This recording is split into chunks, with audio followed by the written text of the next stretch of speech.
नमस्कार दोस्तों, स्वागत है आप सबका आपकी अपनी YouTube channel civil engineering forum में। इस वीडियो में हम बात करने वाले हैं कि हमें एक फ्लैट या फिर प्लॉट दोनों में से किस में निवेश करना चाहिए। Which investment out of the two is better. तो बेसिकली आज हम इन दोनों का कंपैरिजन देखेंगे एंड इन शॉर्ट हम इन दोनों के रिस्क और रिटर्न की बात करेंगे। तो यहाँ पे हमारा फर्स्ट पॉइंट रहेगा मॉडिफिकेशन। तो इसका मतलब है कि अगर आप एक फ्लैट में इन्वेस्ट करते हैं तो आपको एक रेडी टू मूव प्रॉपर्टी मिल जाएगी जिसमें आप चेंजेस नहीं कर सकते। फिर चाहे उसमें जैसा भी कंस्ट्रक्शन किया गया हो, जैसा भी इंटीरियर हो, you have to accept that. और फिर अगर आपके पास एक प्लॉट है तो आप अपने तरीके से उसमें कंस्ट्रक्शन कर सकते हैं, उसमें चेंजेस कर सकते हैं और अगर आप चाहो तो उसको डिमोलिश करके फिर से रिकंस्ट्रक्ट भी कर सकते हो। But that is not possible in a flat. Flat में ये सभी चीजें पॉसिबल नहीं रहेगी। You have to accept what is given by the builder. तो दोस्तों ये हो गई बात मॉडिफिकेशन की। हमारा दूसरा पॉइंट यहाँ पे रहेगा रिस्क। तो पहले हम फ्लैट की बात कर लेते हैं। अगर आप फ्लैट में इन्वेस्ट करते हो तो इसमें मिनिमम यानी कि कम से कम रिस्क रहेगा। कभी भी कोई भी वजह से अगर आप इसे सेल करना चाहते हो तो आप तुरंत सेल कर सकते हो। द थिंग इज आपके पास बायर होना चाहिए, कोई इस प्रॉपर्टी को, इस फ्लैट को खरीदने के लिए तैयार होना चाहिए।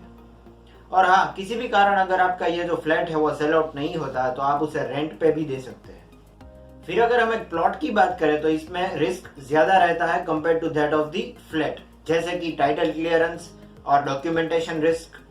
तो दोस्तों ये एक बहुत ही बड़ा रिस्क माना जाता है क्योंकि आप अपनी पूरी जिंदगी की मेहनत इस सिर्फ एक प्लॉट खरीदने में लगा देते हैं और बाद में जाके आपको मालूम पड़ता है कि ये जो फ्लैट के लिए पेमेंट आपने किया है वो दरअसल है किसी और का, किसी और के नाम पे है। तो ये पूरी कंडीशन खड़ी होती है due to documentation work and improper title clearance. तो प्लॉट खरीदने से पहले आपको टाइटल क्लियरेंस चेक करवा लेना चाहिए।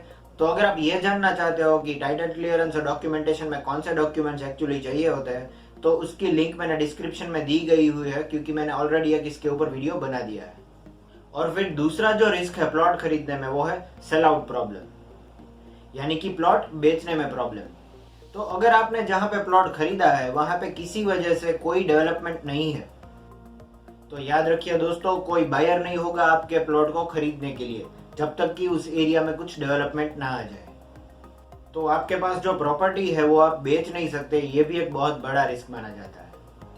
फिर आता है एंक्रोचमेंट प्रॉब्लम, मतलब उस जगह पे जो माफिया लोग रहते हैं वो आपके प्लॉट के ऊपर कब्जा कर लेते हैं और वो प्लॉट खाली करने के कभी कभार वो पैसे भी चार्ज करते हैं। तो प्लॉट खरीदने में हमें इस चीज का भी ध्यान रखना पड़ता है। तो उसके बाद हम बात करेंगे रिटर्न्स की। तो अगर आपने एक फ्लैट में निवेश किया है तो आपको एक मॉडरेट रिटर्न्स मिलेगा, मतलब 8 से 10% पर एनम लेकर आप चल सकते हैं। तो इसका मतलब है कि आपके प्लॉट की जो बाई प्राइस है वो 8 से 10 साल बाद डबल हो सकती है। पर हाँ, अगर उसमें कुछ कंस्ट्रक्शन प्रॉब्लम या फिर डेप्रिसिएशन नहीं आया हो तो। फिर अगर आप सोच समझ के एरिया सर्वे कंडक्ट करके और फ्यूचर रोड प्लानिंग डेवलपमेंट ध्यान में रखकर प्लॉट खरीदते हैं तो आपको बहुत ज्यादा अच्छा रिटर्न भी मिल सकता है। मतलब 3 या 4 साल में आपके प्लॉट में निवेश की गई प्राइस डबल भी हो सकती है। फिर उसके बाद हमारा नेक्स्ट पॉइंट रहेगा होम लोन। तो एक फ्लैट खरीदने में आपको बहुत आसानी से होम लोन मिल सकती है, वो भी कम इंटरेस्ट रेट पे। और अगर आप एक प्लॉट खरीद रहे हैं तो आपको इतनी आसानी से उस पर लोन नहीं मिलती, और चलिए अगर मिल भी जाती है तो इसमें बहुत ज्यादा इंटरेस्ट रेट रहता है। तो ये हो गई बात होम लोन्स की। फिर उसके बाद जो हमारा आखिरी पॉइंट है वो है टैक्स बेनिफिट। तो अगर आप फ्लैट खरीदने के लिए होम लोन लेते हैं तो इसमें आपको सेक्शन 80C और 24 के तहत आपको प्रिंसिपल अमाउंट और इंटरेस्ट पे टैक्स बेनिफिट बहुत अच्छा मिल सकता है। और अगर आप प्लॉट खरीद रहे हैं तो उस पर आपको कोई टैक्स बेनिफिट नहीं मिलेगा क्योंकि उसमें कुछ कंस्ट्रक्शन नहीं किया गया। पर हाँ, अगर आप अपना ब्लैक मनी कहीं पे भी सेट करना चाहते हैं तो plot will be the best option, मतलब प्लॉट में निवेश करना बेहतर रहेगा। तो दोस्तों ये थे प्लॉट खरीदने के पॉजिटिव और नेगेटिव एस्पेक्ट्स। तो अब आप लोग अपनी जरूरतों को ध्यान में रखते हुए ये फैसला बहुत आसानी से ले सकते हैं कि आपको एक फ्लैट खरीदना चाहिए या फिर एक प्लॉट। तो दोस्तों आज के लिए सिर्फ इतना ही। अगर आपको मेरा यह वीडियो अच्छा लगा तो सब्सक्राइब बटन पे क्लिक कर दीजिए, लाइक कर दीजिए और ये वीडियो ज्यादा से ज्यादा शेयर कीजिए। So wait for my next video and thank you for watching.